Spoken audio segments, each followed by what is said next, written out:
What does IRAYL stand for? Interregional At-Risk Youth Link. So IRAYL is an outreach program, and we run along the SkyTrain lines, and we connect with youth that are along the SkyTrain lines. So if a youth is homeless, we might find them a shelter. We might find them a safe house. If a youth is having substance abuse issues and they were interested in detox or going to treatment, we would help set that up. We'd refer and resource them out. We would connect them with a social worker if they needed.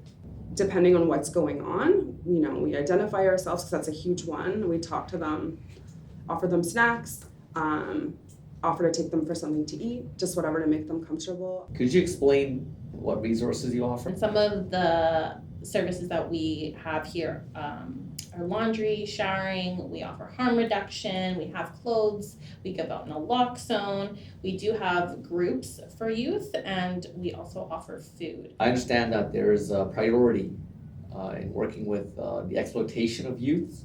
Could you speak to that? So as IRAYL, we're kind of like the first contact in the community with youth. So we keep tabs on youth and kind of like go on word of the street or what we hear. So if we suspect a youth is getting exploited by just dressing provocatively, we see that they're hanging around an older crew of men all the time. If every time we see them in the community, that kind of rings a concern for us. So we have a group in Surrey called the SAY team. It's called Stop Exploiting Youth. So we have workers there that we can connect them with. We can do a referral for them, and we can have a chat with them and say, hey, we're kind of worried about this youth, and we can kind of have a meeting all together and kind of like have a conversation and figure out where they're at. And if we do feel like they are a good fit, we can refer them, and then they can work one-on-one with that worker from the SAY team. What are the hours of operation for IRAYL? So pre-COVID, the hours were 11:30 a.m. to 11 p.m. But because of everything, all the changes that are coming up, we have decided to change our schedules a little bit earlier. So we have two teams running usually throughout the week. We'll have the earlier team start at 11:30 a.m.